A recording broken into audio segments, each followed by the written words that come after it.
दिल्ली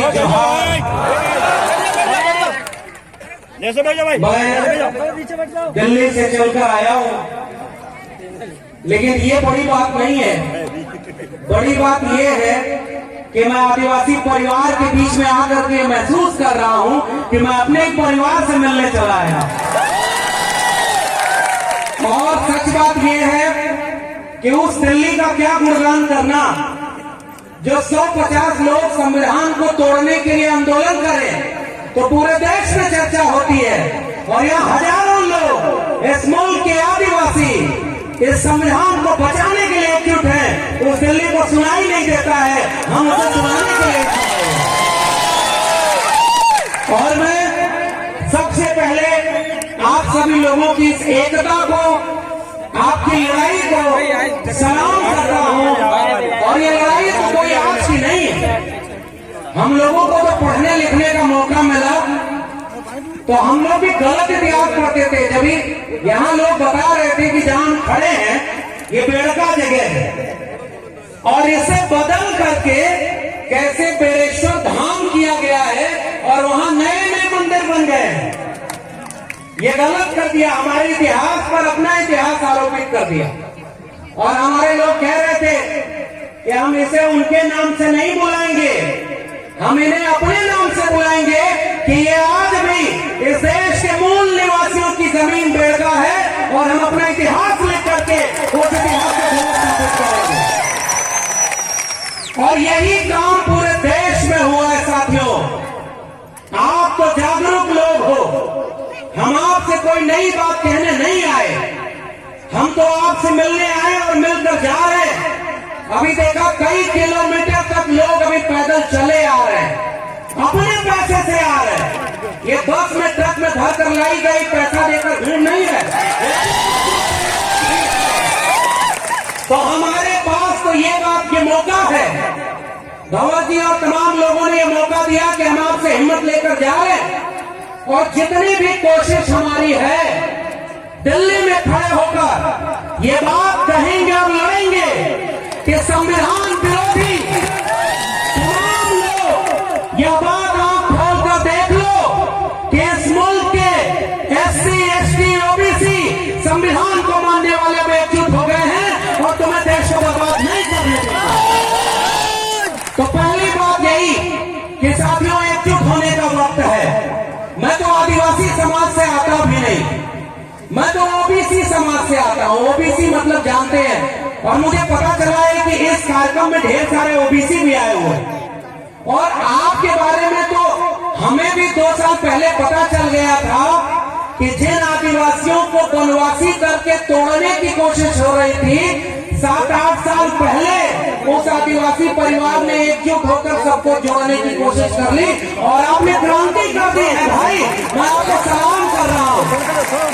और आपने जो 2 विधायक जिताए उनमें से एक तो हमारे पिछले दिनों दिल्ली गए थे, अपने विद्यार्थियों को, अपने इलाके के छात्रों को एरोप्लेन में लेकर के पूरा दिल्ली घुमाया। पढ़ाई करोगे तो एक दिन दिल्ली पर तुम कब्जा भी कर लोगे, ये कहने की बात है। और ऐसे वक्त में ले आए हैं वो दिल्ली जब इस देश में एक प्रधानमंत्री ऐसा बैठा है जो पहले जब चुनाव लड़ रहा था तो वादा क्या किया था कि वो बेच रहे हैं भारत को, मैं चैन से कैसे सो जाऊं, सौगंध मुझे इस मिट्टी की मैं देश नहीं बिकने दूंगा। बोला था ना, आप लोग सुने थे ना कि देश बेचेगा नहीं, न खाऊंगा और न खाने दूंगा, ये नारा लगाया था ना। अब जब प्रधानमंत्री बन गया तो 8 साल में क्या कर रहा है, पहले रेल बेच दिया, फिर बैंक बेच दिया, फिर LIC बेच दी, फिर BSNL बेच दिया, हमारी जल जंगल जमीन को बेच दिया, हमारी शिक्षा में 13 पॉइंट रोस्टर ले आया था कि हमारे प्रोफेसर भी न बन पाए, और जहां हवाई जहाज वालों को, हवाई चप्पल वालों को हवाई जहाज भी चलाएंगे, हवाई जहाज भी बेच दिया। पूरा देश बेचते बेचते अपने दोस्त को दुनिया का दूसरा अमीर आदमी बना दिया और पूरे देश को नीलाम कर दिया है। ऐसे वक्त में मैं तो ऐसे क्रांतिकारी लोगों को सलाम कर रहा हूँ आपने ऐसा विधायक चुना जो आपके विद्यार्थियों की शिक्षा की चिंता करता है। मैं तो उत्तर प्रदेश का रहने वाला हूँ, वहाँ जो विधायक और सांसद दलीय उत्तर प्रदेश में है, वो स्कूल और विद्यालय की चिंता नहीं कर रहे, वो शौचालय और देवालय की चिंता कर रहे हैं।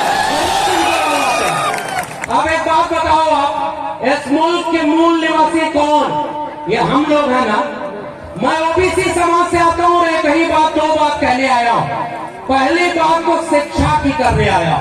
मैं दिल्ली विश्वविद्यालय में पढ़ाता हूँ और पता है अभी परमानेंट प्रोफेसर नहीं हूँ, टेम्परेरी हूँ।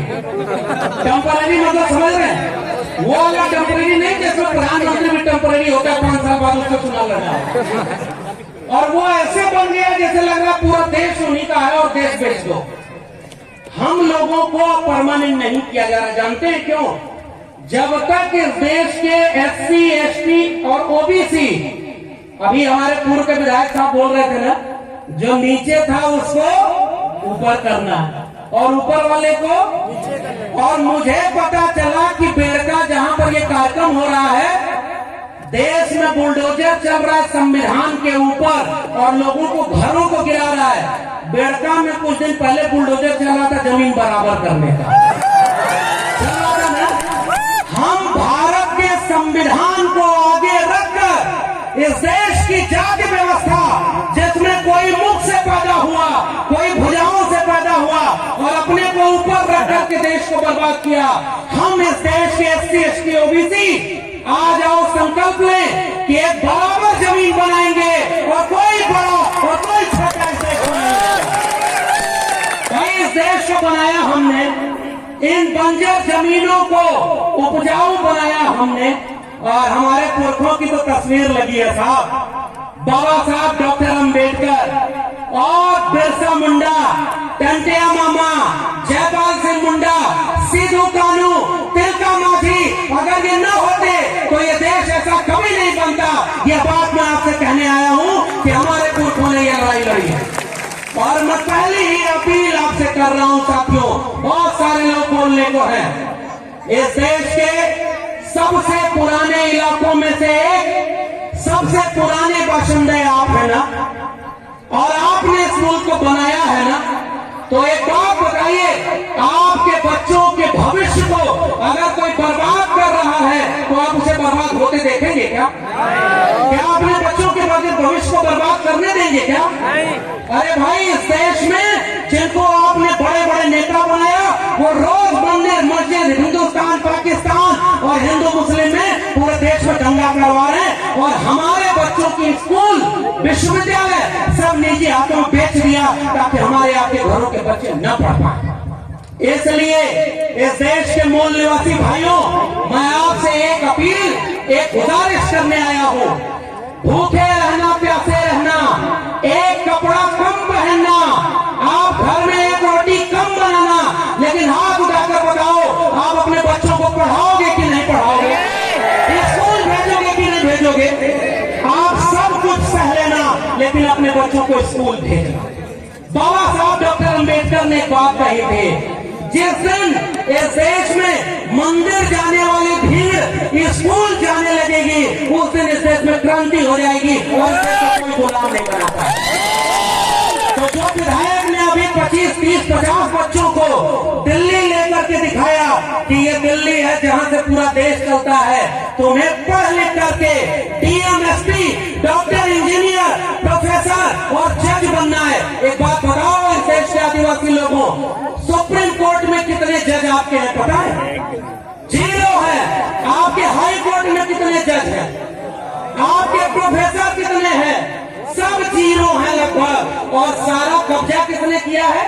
5% लोगों ने इस देश के 90% जगह, जमीन, प्रोफेसर, डॉक्टर, इंजीनियर सब पर कब्जा किया। क्या हम लोग गुलाम हैं क्या? हमारे पुरखों ने लड़ाई लड़के इस मुल्क की मिट्टी को बचाया है ना।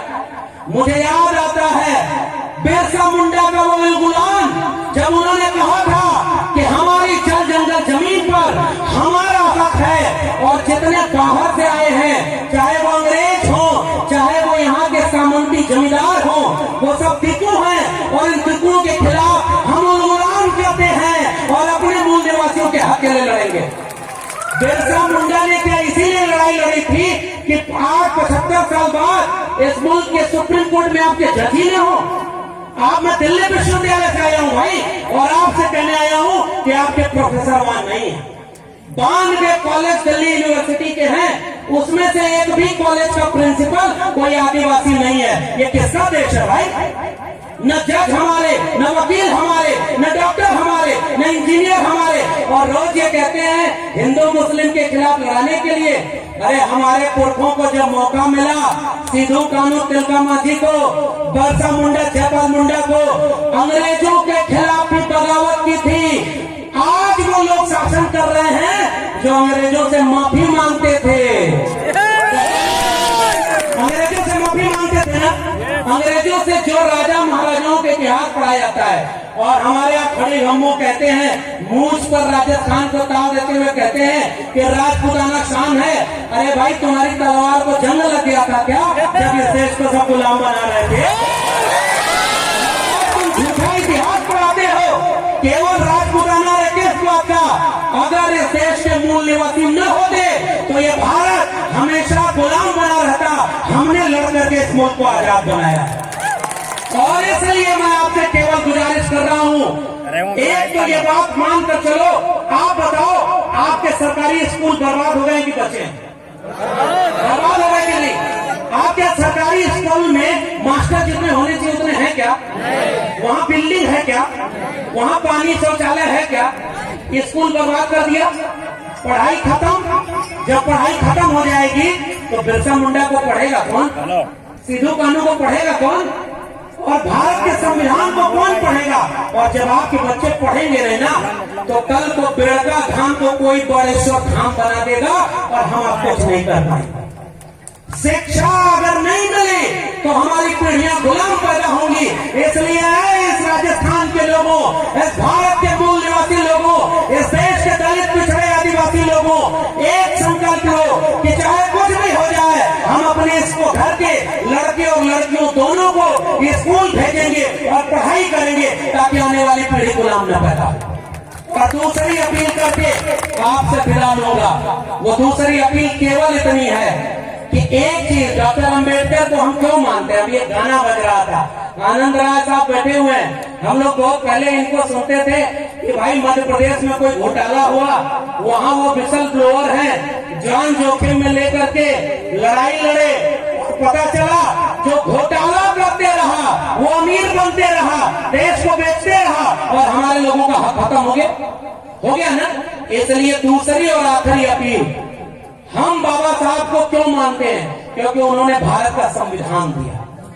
बिरसा मुंडा के बाद अगर हम सबसे ज्यादा पढ़ने लिखने वाले, मैं तो ओबीसी समाज से आता हूँ, लेकिन मैं तो सीना ठोक के कहता हूँ, अगर बिरसा मुंडा और जयपाल सिंह मुंडा न होते, संविधान सभा में जयपाल सिंह मुंडा खड़े होकर न बोले होते कि हम सिंधु घाटी सभ्यता के वारिस हैं, हम इस देश के मूल निवासी हैं और इसकी जमीन पहला हाथ हमारा है, तब ये भारत न बनता। इसलिए जो संविधान बना, बाबा साहब अम्बेडकर, ज्योतिबा फुले और साहू जी महाराज से लेकर के बिरसा मुंडा, जयपाल मुंडा, सबने मिलकर एक ऐसा भारत बनाया, एक ऐसा संविधान बनाया जिससे हम सब बराबर हैं। हम सब बराबर हैं। अब तो कोई मुख से पैदा नहीं होता ना, कोई भुजाओं से पैदा नहीं होता ना। अरे भाई दुनिया में इंसान एक तरफ पैदा होते हैं, यह देश ऐसा पाखंडियों का, यहाँ कोई मुख से पैदा हो रहा है, कोई भुजाओं से पैदा हो रहा है। बोल रहे थे पाखंड इतना है, और पाखंड में देवी देवताओं के लिए लड़ाई हो रही है। एक किस्सा बता दूं, नोटबंदी हुई थी ना, नोटबंद हो गई 500,000 की। एक आदमी जब पुरानी नोट बची थी तो उसको लेकर ऐसे ही किसी मंदिर में चला गया। मंदिर बनता है 5 साल पहले, और ऊपर लिखते हैं विश्व का प्राचीनतम मंदिर यहाँ। अभी 5 साल पहले बना, जमीन कब्जा करने के लिए, जमीन की लड़ाई आप लड़ रहे हैं। और वहाँ गया वो आदमी तो पुरानी नोट जो 500,000 की थी वो जल्दी जल्दी मंदिर के देवता को चढ़ाने लगा। तो बीच में अचानक एक आदमी आया और कहा कि ये कौन सी नोट चढ़ा रहे हो, ये नोट तो बंद हो गई है। तो वो आदमी बोला, अरे भगवान को थोड़ा ही पता है कि ये नोट बंद हो गई है। और वो आदमी गुस्से में फिर खड़ा होकर बोला, भगवान थोड़े ये नोट लेते हैं। जो नोट लेता है उसको पता है कि ये नोट बंद हो गया, इसलिए नोट को नहीं चला। इसका मतलब देवी देवता के नाम पर पाखंड फैलाने वालों ने आपके भगवान, जो पता नहीं किसके भगवान है, उनके और आपके बीच में एक बिजनेसमैन को बैठा दिया कि नहीं, जो नोट ले रहा है कि नहीं। अगर नोट नहीं मिलेगी तो बिजनेस चौपट हो जाएगा ना। उनका तो वो बिजनेस। हमारे ज्योतिबा फूले ने एक किताब लिखी है गुलामगिरी। उन्होंने कहा कि जैसे बाल बनाना नाई का धर्म नहीं धंधा है, जैसे लकड़ी का काम करना कुम्हार लोहार का बढ़ई का धर्म नहीं धंधा है, लोहे का काम करना लोहार का धर्म नहीं धंधा है, वैसे मंदिर में बैठ के पूजा पाठ कराना और दान के पेट पर भरना उस पुजारी का धर्म नहीं धंधा है। आज ये आखिरी अपील है आदिवासी परिवार के लोगों, आपसे हमें हिम्मत मिल रही है। दिल्ली वाले आपको नहीं दिखाएंगे, लेकिन मैं आपसे एक भरोसा कर रहा हूँ, मैं लौट कर दिल्ली जब जाऊंगा तो दिल्ली के मीडिया वालों से पूछूंगा और अपने सोशल मीडिया प्लेटफॉर्म से ये बात लोगों के सामने रखूंगा कि भारत की राजधानी दिल्ली में 10 लोग भारत का संविधान जलाए, उन पर मीडिया चर्चा की। ये हजारों लोग भारत का संविधान बचाने के लिए आए हैं, तुम्हारी मीडिया में क्यों इसकी खबर नहीं? और दूसरा सवाल करूंगा, जो भारत के संविधान को जलाया, जो देश में मुसलमानों के खिलाफ दंगा करवा रहा है, मंदिर मस्जिद में लड़वा रहा है, वो जेल में नहीं है। और हमें पता चल रहा है राजस्थान, मध्य प्रदेश, उत्तर प्रदेश, जहाँ जो दलित पिछड़े आदिवासी अपने हक के लिए लड़ता है, उसको फर्जी मुकदमे में जेल में डाल रहे हैं। क्या ये भारत के संविधान की हत्या है कि नहीं है? जोर से बोलिए, भारत के संविधान को खत्म किया जा रहा है कि नहीं? क्या भारत के संविधान को खत्म होने के बाद हमारा कोई हक बचेगा? जोर से बोलिए। भारत का संविधान नहीं रहेगा तो हम रहेंगे क्या? संविधान खत्म हो गया तो क्या हम रहेंगे क्या? अगर SC ST OBC आपस में लड़ते रहे तो क्या संविधान बचा पाएंगे क्या? इसलिए आदिवासी परिवार के लोगों, देखो चुनाव तो आपको मैं कुछ कहूंगा नहीं। आपने 2 विधायक ऐसे चुन दिए हैं, एक कह रहा है बराबर करना है और दूसरा अपने बच्चों को पढ़ाने के लिए दिल्ली ले जा रहा है। अब मुझे और नहीं करना है, लेकिन इतनी गुजारिश करूंगा, अगली बार चुनाव आए तो ऐसे विधायकों से विधानसभा भर देना जो आपके बच्चों का भविष्य बनाना है। आपको गुलाम मत चुनिएगा। बाबा साहब से लेकर फूले साहब से लेकर इस देश के दलित पिछड़े आदिवासियों ने गुलाम चुना है, इसलिए वो हमारे बच्चों के लिए लड़ नहीं पाते। अरे ऐसे लोगों को चुनिए जो अपनी कुर्सी के लिए नहीं, आने वाली पीढ़ियों की लड़ाई लड़े। एक काम वो करिएगा। और दूसरी अपील, जब भी जरूरत पड़े इस देश में OBC समाज से आता हूँ और OBC समाज के लोग जहाँ भी होंगे, मैं उनसे एक बात कह रहा हूँ, प्रकृति पूजा हम भी करते हैं। OBC समाज में कोई पाखंड, कोई पुजारी की जगह ही नहीं। हम लोग खेती किसानी करने वाले लोग, किसान कामगार मेहनत का सामान, हम अपने खेत से पैदा हुए फसल की पूजा करते थे। हम नदी नाले और पर्वत पहाड़ की पूजा करते थे, जैसे हमारे आदिवासी करते। आपका भी गमछा पीला है, OBC का भी गमछा पीला है, और ये एकता है हमारी और आपकी। उसके साथ जो नीला गमछा है बाबा साहब के बच्चों का, ये पीला और नीला गमछा, ये जानते क्यों एक है? क्योंकि हम सब पाखंड के विरोधी। हमें मंदिर से मतलब नहीं, ये मंदिर वैसे भी इस देश में कम नहीं था। इस देश में गली गली में मंदिर था, और मंदिर से हमारे बच्चों का कल्याण तो नहीं हुआ, भारत के संविधान से हुआ ना। मैं प्रोफेसर बना, मंदिर से नहीं। अगर इलाहाबाद विश्वविद्यालय और दिल्ली विश्वविद्यालय न जा पाता तो आज आपके बीच में प्रोफेसर बनकर आंख में आंख डालकर जालिमों से ललकार कर कहने नहीं आता कि तुम जालिम हो और हम तुम्हारे खिलाफ खड़े। इसलिए वो जो संविधान हमें हक दिया है और हमारी एकता, हम OBC समाज में कौन लोग आते हैं? जो किसान कामगार मेहनत करते, और आदिवासी कौन लोग हैं? जिन्होंने इस प्रकृति को बचाया। अगर इस देश में आदिवासी न होगा दुनिया में, तो ये कब की दुनिया तबाह हो रही होती और जल जंगल जमीन कभी बचता नहीं। अगर जल जंगल जमीन बची है तो आदिवासियों ने उसे बचाया। एक बात कहूंगा राजस्थान के लोगों, भारत का नक्शा कभी उठाइए, 3 नक्शा लीजिए। पहले नक्शे में भारत का भूगोल बनाइए, जहां पहाड़ नदी नाले होंगे, जहां सबसे ज्यादा खनिज संसाधन होगा वहीं आदिवासी होगा। इस बात को समझिए। और आपकी जमीन छीनी जाएगी ताकि किसी अंबानी और अडानी के हाथों आपकी जमीन और खनिज संपदा बेच दी जाए और आपको मजदूर बना दिया जाए। क्या आप मजदूर बनने को कबूल करेंगे? क्या जगह जमीन छोड़ देंगे क्या? और वही जगह जमीन तो हमारी ओबीसी की भी लड़ाई है। अगर खेत नहीं होगा तो इस देश का ओबीसी भी कुछ नहीं कर पाएगा।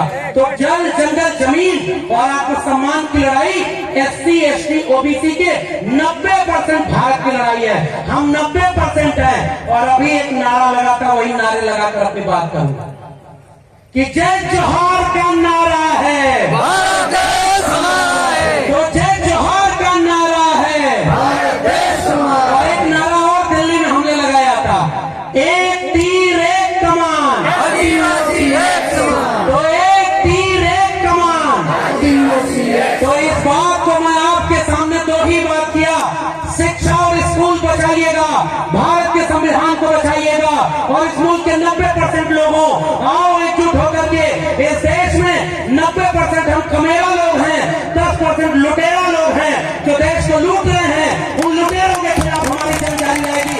बहुत बहुत धन्यवाद। जय भीम, जय मंडल, संविधान जिंदाबाद, इंकलाब जिंदाबाद, उल गुलाम जिंदाबाद। बहुत बहुत धन्यवाद प्रोफेसर साहब। आपने